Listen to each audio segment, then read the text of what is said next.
বর্তমানে কাঁচা বাজারের অবস্থা খুবই ভয়ানক। আসসালামু আলাইকুম, কেমন আছেন আপনারা? আশা করি ভালো আছেন। আমরা আপনাদের দোয়া ভালো আছি। চলে আসলাম নতুন আরেকটা ভিডিও নিয়ে। আমার পেজ আছে সিম্পল লাইফ থেকে। তো আজকে আমি বাজারে গিয়েছিলাম, এত পরিমাণ কাঁচা সবজির দাম, কাঁচা মরিচ থেকে প্রত্যেকটা সবজির অনেক দাম, অনেক। আমি 2টা জালি কুমড়ো নিয়ে আসছি 100 টাকা দিয়ে, 2টা তোর নিয়ে আসছি 100 টাকা দেয়। এত পরিমাণ দাম, মানে কিছুই বলার নাই। কাঁচা বাজার প্রত্যেকটা সবজি 100 টাকা করে কেজি, 100 টাকা। তো আজকে আমি 2টা চাল কুমড়া নিয়ে আসছিলাম। কেউ বলে চাল কুমড়ো বলে, এক এক এলাকায় এক একটা। আপনাদের এলাকায় কে কী নামে বলেন অবশ্যই কমেন্টে জানাবেন। তো আমাদের এখানে, আমার বাবার বাড়ির এলাকায় চাল কুমড়া বলে, এখানে জালি কুমড়া বলে, কেউ পানি কুমড়ো বলে। তো আজকে এই পানি কুমড়োটা আমি ইলিশ মাছ দিয়ে রান্না করব। আর রান্না নিয়ে আমার আসলে এক্সপ্লেন করতে খুব ভালো লাগে। আমি এক এক দিন এক একভাবে রান্না করি, আমার নিজে থেকে আমি রান্নাটা করি। মানে আজকে এইভাবে রান্না করলে কেমন হয়, এরকম করে আমি রান্না করি।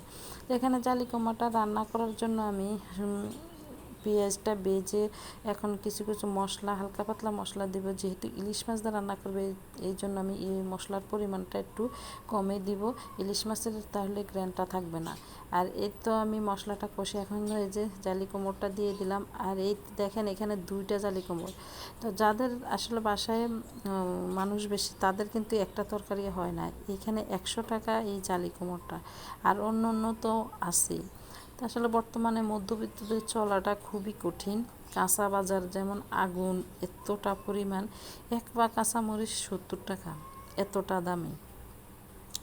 জালি কুমড়োটা আমার কষানো হয়ে গেছে, কষানো। আর আজকের ইলিশ মাছটা আমি ভেজে রান্না করে নিই। ইলিশ মাছটা আমি প্রথমে একটু হলুদ, মরিচ, লবণ, কাঁচামরিচ, সামান্য একটু তেল দিয়ে হাতে মাখাই একটু পানি দিয়ে জাল করে নিয়েছি। তো ভেজে রান্না করলে কিন্তু একরকম স্বাদ, আর এই কষিয়ে রান্না করলে আর এক রকম স্বাদ।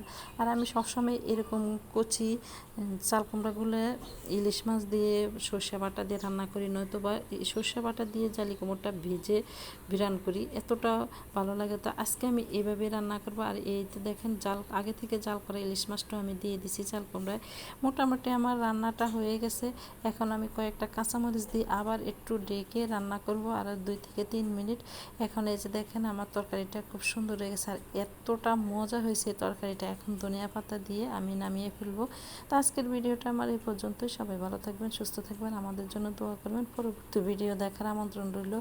আল্লাহ হাফেজ।